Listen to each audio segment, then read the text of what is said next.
नमस्कार दोस्तों, आपके अपने YouTube चैनल S4G लिटरेचर में मैं सुभाष वर्मा आप सभी लोगों का स्वागत करता हूं। दोस्तों, आज के इस वीडियो में हम डिस्कस करेंगे सैमुअल बेकेट के द्वारा लिखा गया प्ले वेटिंग फॉर गॉडट के बारे में, जो कि एग्जाम पॉइंट ऑफ व्यू से इंपॉर्टेंट होगा। साथ ही साथ दोस्तों, इस प्ले के जो अंश है आपके पर्सनल लाइफ में भी काफ़ी यूजफुल होंगे, काम आएंगे। तो देर न करते हुए चलिए शुरू करते हैं आज का वीडियो। दोस्तों, वेटिंग फॉर गॉडट जो है वह अपसर्ड ड्रामा है। अब दोस्तों, अपसर्ड मीन्स होता है बेतुकी, आउट ऑफ हार्मनी।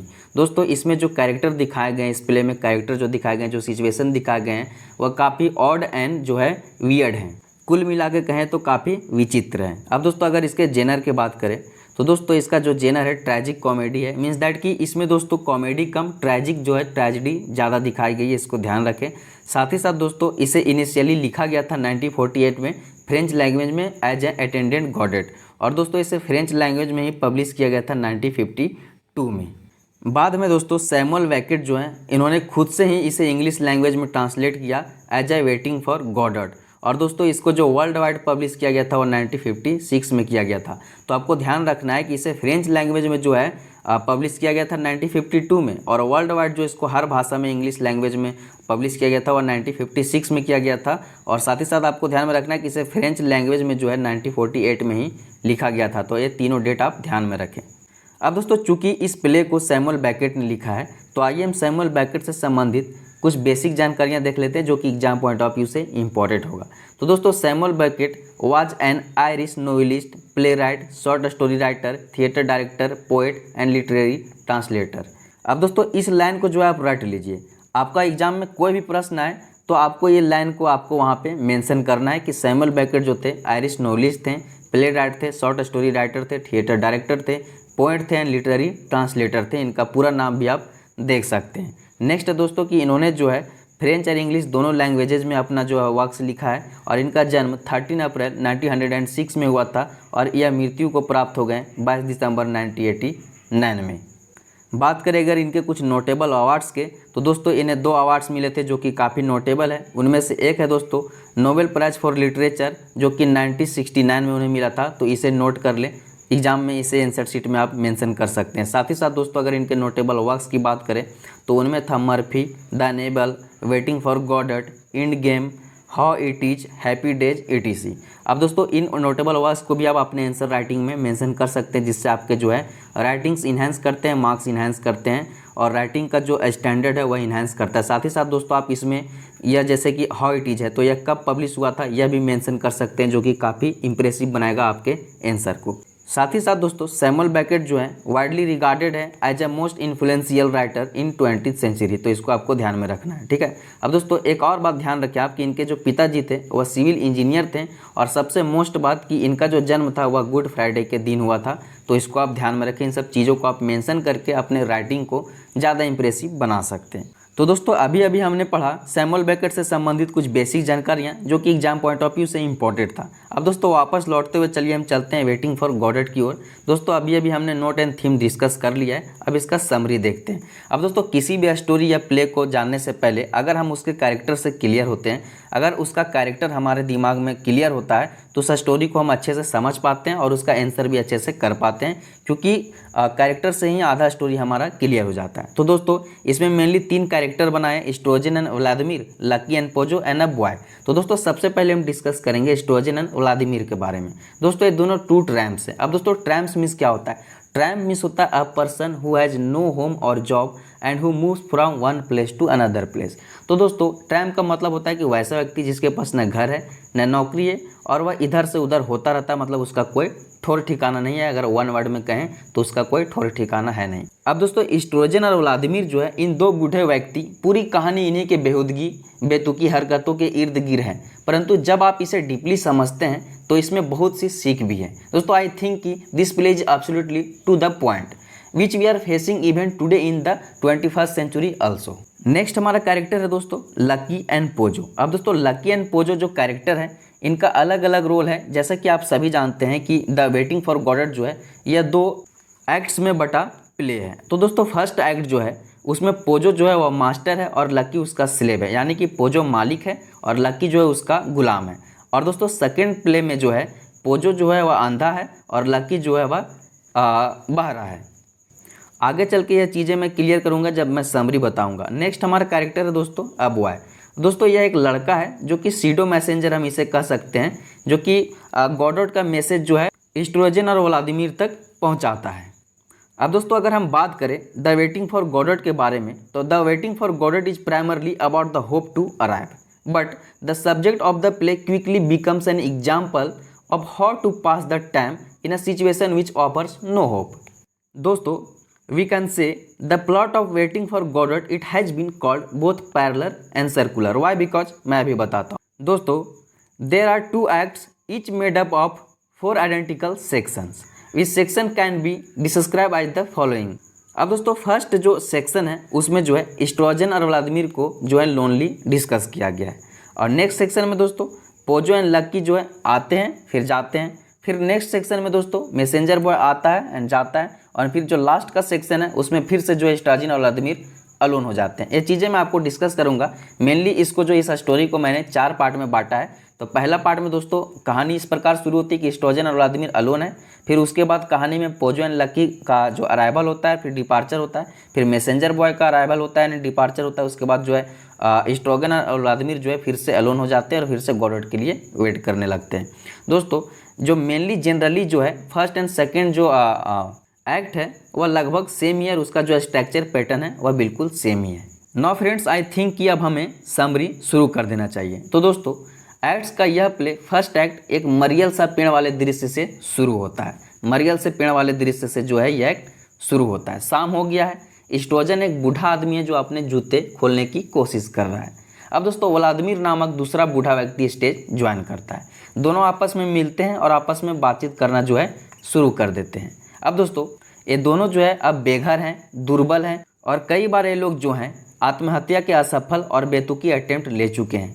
जैसा कि इसी प्ले में एक सीन में दिखाया गया है कि जब वे लोग गॉडोट का इंतजार कर रहे होते हैं तो एक बार पेड़ पर लटक कर फांसी लगा लेने की सोचते हैं, पर ये डिसाइड नहीं कर पाते कि पहले कौन लटकेगा, पहले कौन फांसी लगाएगा, और फिर नहीं लटकते हैं, मतलब नहीं फांसी लगाते हैं। इसी तरह दिन भर इनकी जो है कारगुजारी बेतुकी है। गॉडोट का इंतजार करते हुए लोग आपस में गाजर मूली शेयर करते हैं। जैसा कि एक्ट 1 में दिखाया गया कि वह जो व्लादिमीर है उसे स्ट्रोजन को गाजर ऑफर करता है, और एक्ट 2 में जो उसे मूली ऑफर करता है खाने के लिए। साथ ही दोस्तों ये जो है अपनी मेमोरीज, अपने तरह तरह के बातें करते हैं, गेम खेलते हैं, एक दूसरे को गालियाँ तक भी देते हैं, और तरह तरह के टाइम पास करने के लिए जो है चीज़ें करते हैं। जो कि एक समय में आपको ध्यान देना होगा कि एक समय में ये लोग जो काफ़ी रिस्पेक्टेबल भी थे, और ये दोनों एक दूसरे को सालों से जानते भी हैं, और ये लोग इस बात से हैरत भी हैं कि सालों पहले खुद को इन्होंने क्यों नहीं मारा। अब दोस्तों इसी तरह के विचार विमर्श करते हुए ये लोग जो हैं किसी का वेट कर रहे हैं जिसे वे गॉडोट कहते हैं। अब दोस्तों जहाँ तक इनके बातों से यह लगता है कि इन्हें खुद भी नहीं मालूम है कि गॉडोट कौन है, फिर भी उनका जो है इंतजार कर रहे हैं। अब दोस्तों प्ले जो है वह आगे बढ़ रहा है। अब स्टेज 2 और लोग साझा करते हैं। ये 2 कैरेक्टर जो हैं इनका नाम है पोजो एंड लकी।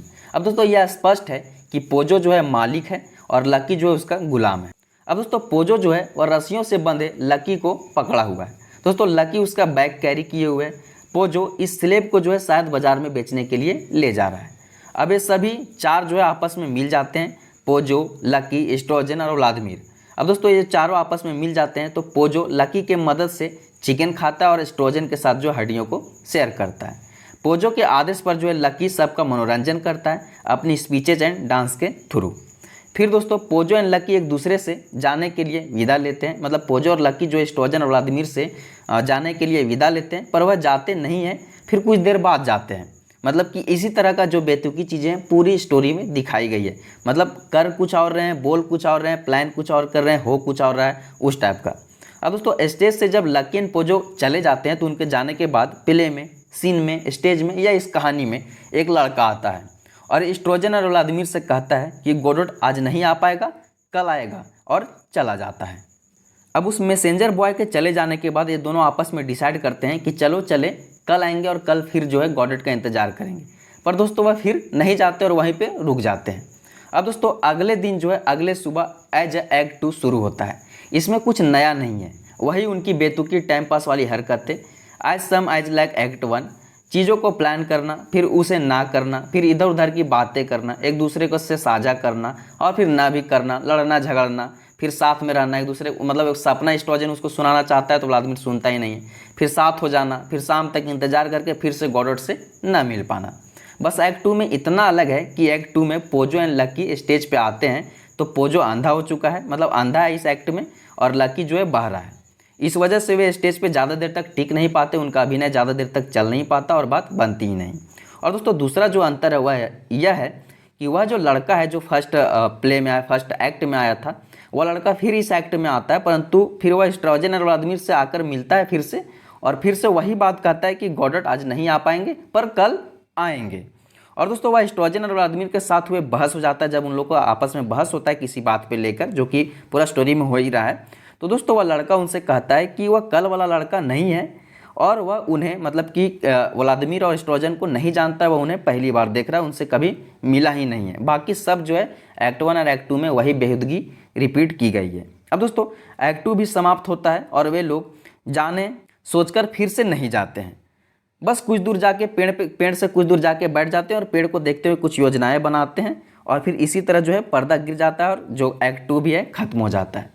अब दोस्तों जब यह प्ले में पढ़ रहा था तो विभिन्न जगहों से मैंने पढ़ा, गेस्ट पेपर से पढ़ा, गूगल से पढ़ा, बुक से पढ़ा, और जहाँ से भी चीज़ें मिली इस चैप्टर से, इस प्ले से संबंधित, उसको मैंने पढ़ा और एक मैंने शॉर्ट वीडियो तैयार की जो कि एग्जाम पॉइंट ऑफ व्यू से काफ़ी कारगर हो। तो दोस्तों उस दरमियान मुझे कुछ लाइन मिले जो कि इस प्रकार है कि my attempt to criticism is an attempt to do as much reasonable, because if I am right then I wish reach the right thing, but if I reach the wrong that wish be rather a right thing due to our contest। Means that दोस्तों कि criticism का जो मेरा प्रयास है हमें reasonable और उचित बनाने का जो है प्रयास है, क्योंकि अगर मैं सही हूँ तो मैं चाहता हूँ कि मैं सही चीज़ तक पहुँच जाऊँ, लेकिन दोस्तों अगर मैं गलत तक पहुँच जाऊँ तो शायद हमारे कारण ही सही चीज़ हो।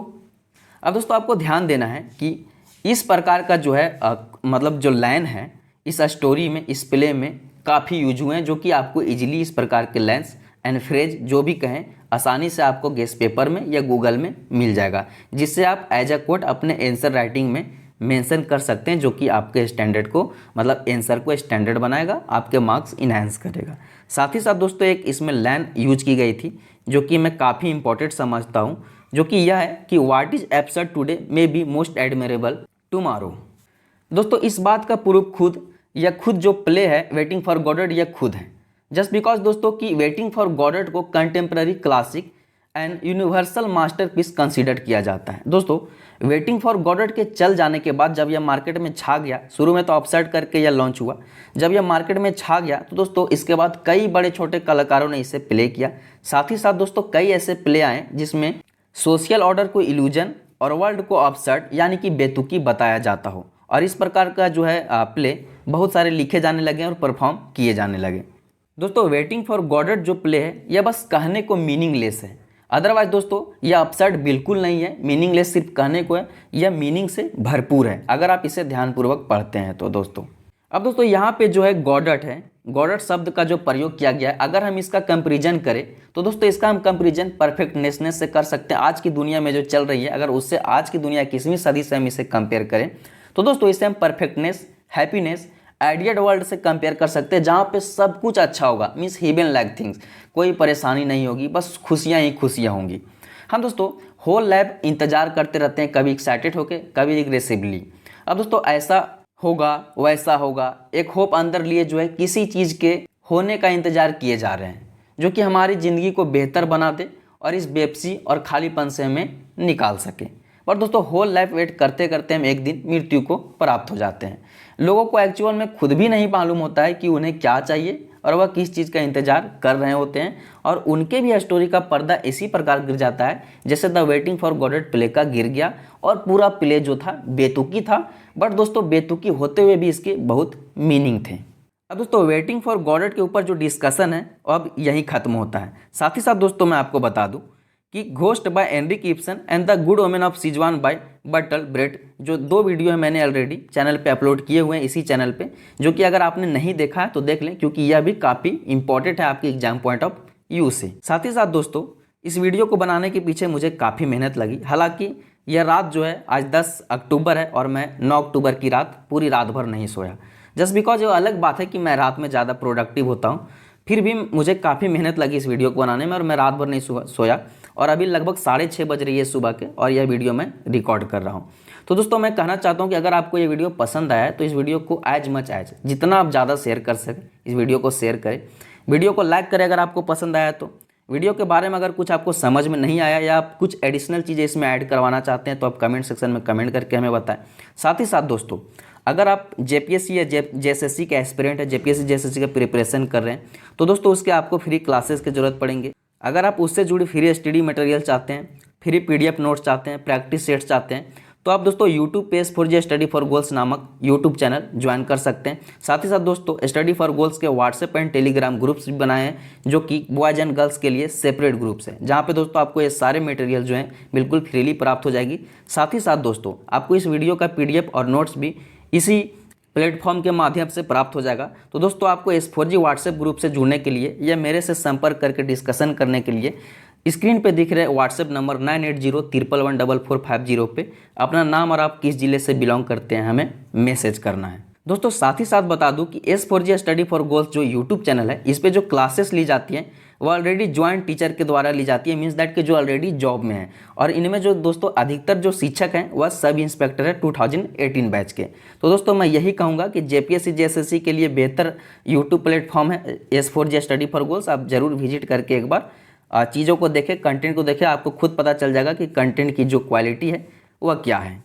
अंततः दोस्तों बने रहें हमारे साथ इसी प्रकार की वीडियोस देखने के लिए। अगर आपको किसी चैप्टर से रिलेटेड या किसी स्टोरी से रिलेटेड, किसी प्ले से रिलेटेड वीडियो चाहिए तो भी आप कमेंट सेक्शन में कमेंट करके हमें बताइए। हम जल्द एज सुन एज पॉसिबल उस टॉपिक पे वीडियो बना के इस चैनल पे अपलोड करने की पूरी कोशिश करेंगे। अंततः जय हिंद, जय भारत।